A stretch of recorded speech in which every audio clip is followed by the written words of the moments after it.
On side number 1 of this record, I've explained the strangest secret in the world and how it works. Now, on this side, I want to explain how you can prove to yourself the enormous returns possible in your own life by putting this secret to a practical test. I want you to make a test that will last 30 days. Now, it isn't going to be easy. If you'll give it a good try, it will completely change your life for the better. Back in the 17th century, Sir Isaac Newton, the English mathematician and natural philosopher, gave us some natural laws of physics which apply as much to human beings as they do to the movement of bodies in the universe. Now, one of these laws is that for every action, there is an equal and opposite reaction. Simply stated, as it applies to you and me, it means we can achieve nothing without paying the price. The results of your 30-day experiment will be in direct proportion to the effort you put forth. To be a doctor, you must pay the price of long years of difficult study.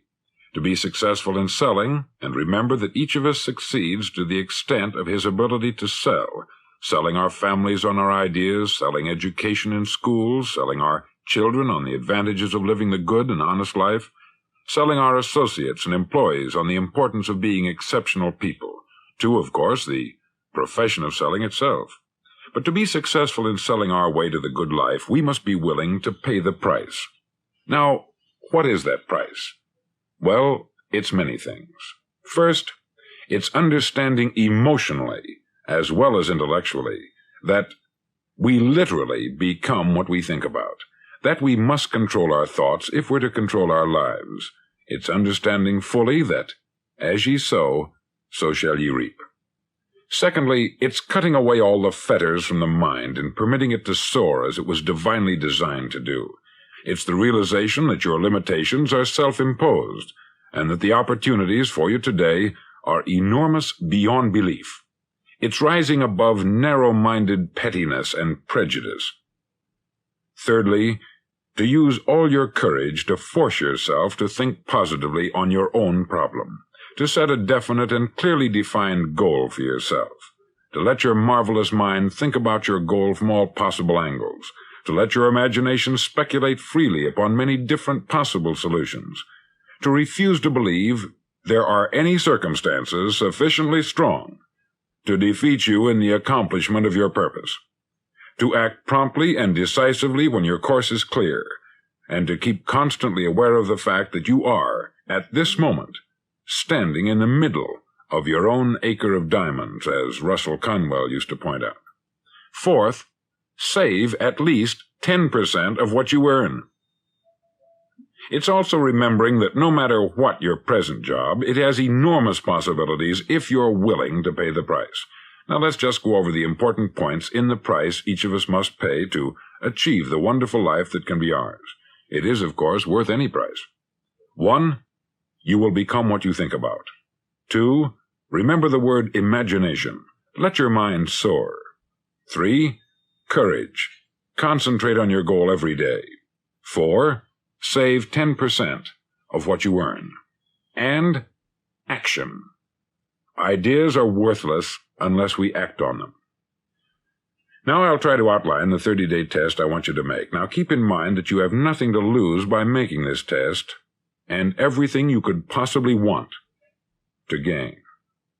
There are 2 things that may be said of everyone. Each of us wants something, and each of us is afraid of something. I want you to write on a card what it is you want more than anything else.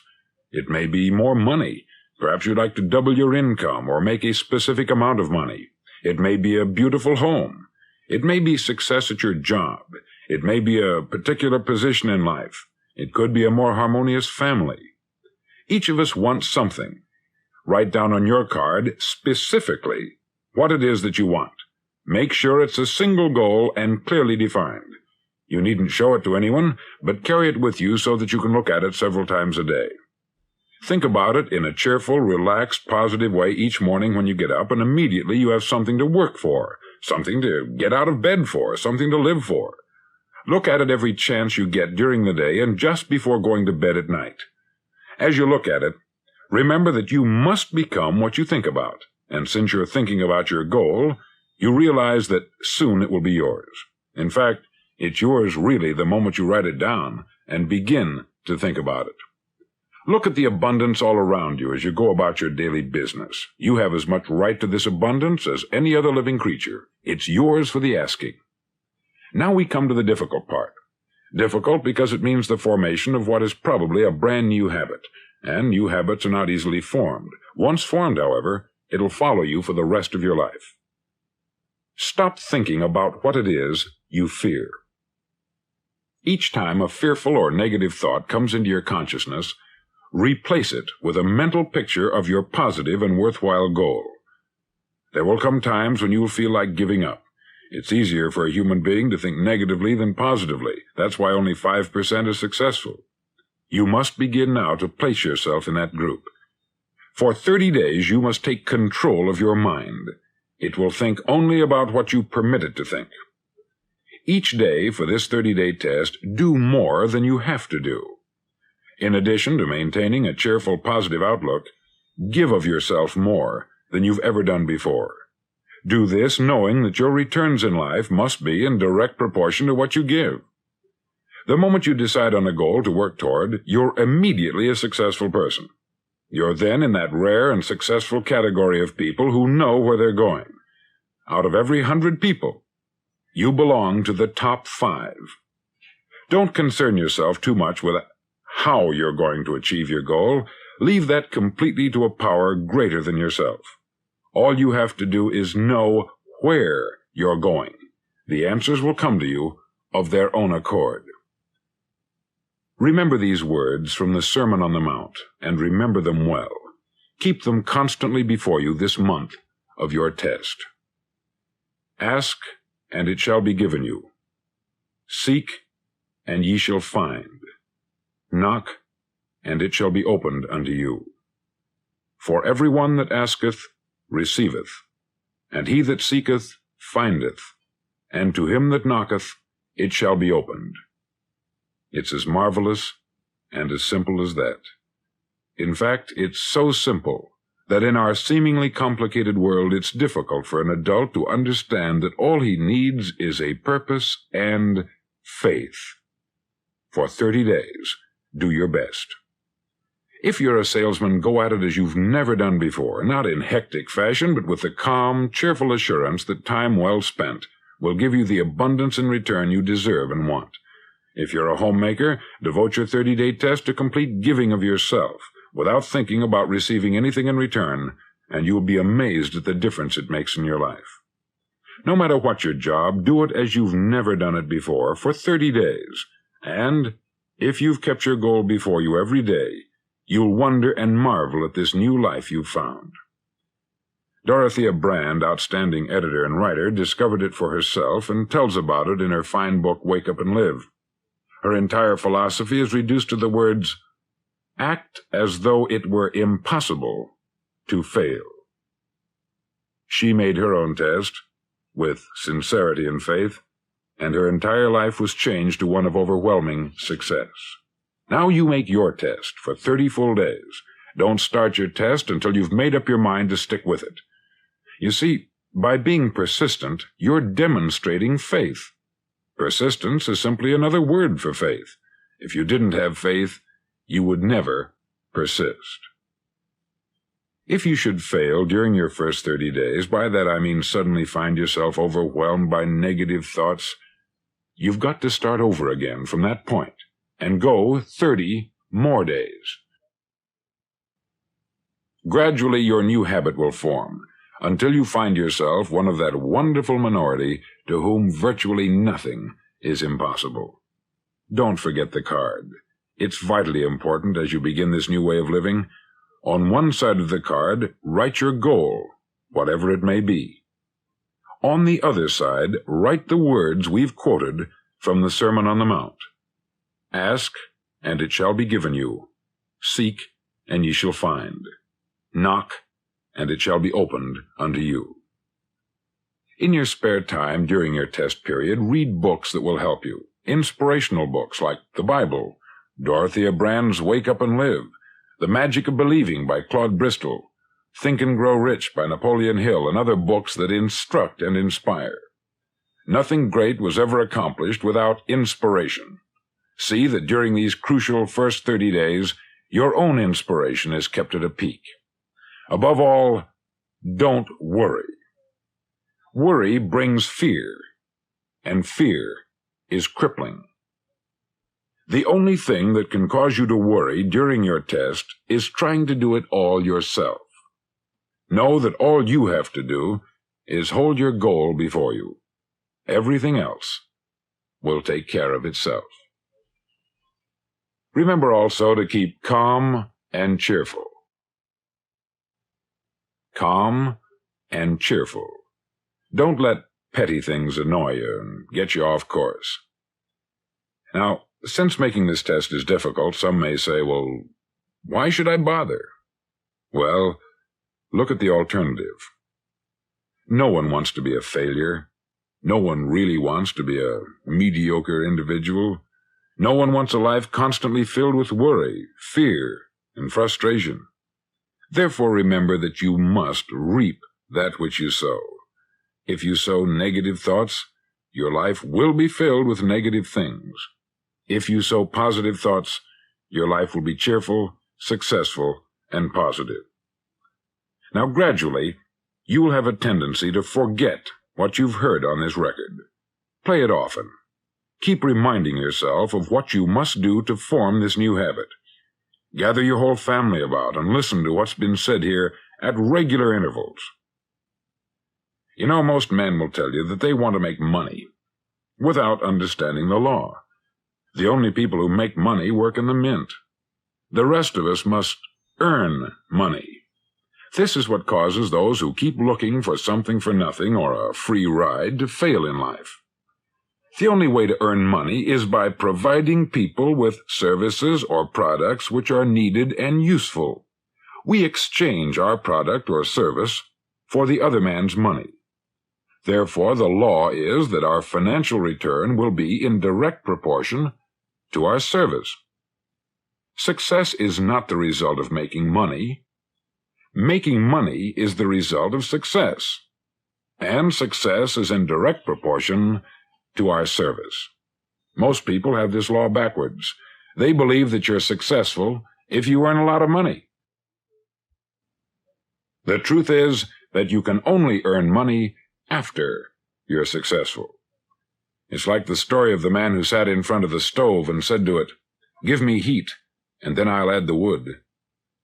How many men and women do you know, or do you suppose there are today, who take the same attitude toward life? There are millions.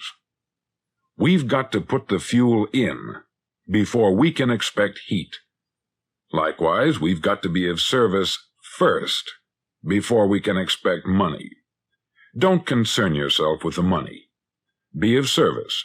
Build, work, dream, create. Do this, and you'll find there's no limit to the prosperity and abundance that will come to you. Prosperity is founded upon a law of mutual exchange. Any person who contributes to prosperity must prosper in turn himself. Sometimes the return will not come from those you serve, but it must come to you from someplace, for that is the law. For every action, there is an equal and opposite reaction. As you go daily through your 30-day test period, remember that your success will always be measured by the quality and quantity of service you render, and money is a yardstick for measuring this service. No man can get rich himself unless he enriches others. There are no exceptions to a law. You can drive down any street in America and from your car estimate the service that's being rendered by the people living on that street. Had you ever thought of this yardstick before? It's interesting. Some, like ministers and priests and other devoted people, measure their returns in the realm of the spiritual, but again, their returns are equal to their service.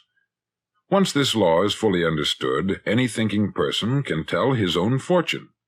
If he wants more, he must be of more service to those from whom he receives his return.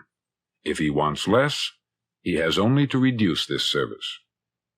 This is the price you must pay for what you want. If you believe you can enrich yourself by deluding others, you can only end by deluding yourself. It may take some time, but just as surely as you breathe, you'll get back what you put out. Don't ever make the mistake of thinking you can avert this. It's impossible.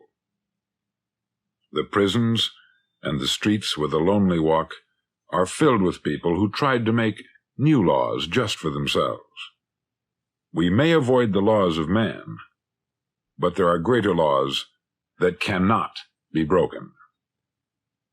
An outstanding medical doctor recently pointed out 6 steps that will help you realize success. 1. Set yourself a definite goal. 2. Quit running yourself down. 3. Stop thinking of all the reasons why you cannot be successful, and instead think of all the reasons why you can. 4. Trace your attitudes back through your childhood and try to discover where you first got the idea you couldn't be a success, if that's the way you've been thinking. 5. Change the image you have of yourself by writing out a description of the person you would like to be. And 6. Act the part of the successful person you have decided to become. The doctor who wrote those words is a noted West Coast psychiatrist, David Harold Fink, M.D. Do what all the experts since the dawn of recorded history have told you you must do. Pay the price by becoming the person you want to become. It's not nearly as difficult as living unsuccessfully. Make your 30-day test. Then repeat it. Then repeat it again. Each time it will become more a part of you until you'll wonder how you could ever have lived any other way. Live this new way, and the floodgates of abundance will open and pour over you more riches than you may have dreamed existed. Money? Yes, lots of it. But what's more important, you'll have peace. You'll be in that wonderful minority who lead calm, cheerful, successful lives. Start today. You have nothing to lose, but you have a life to win.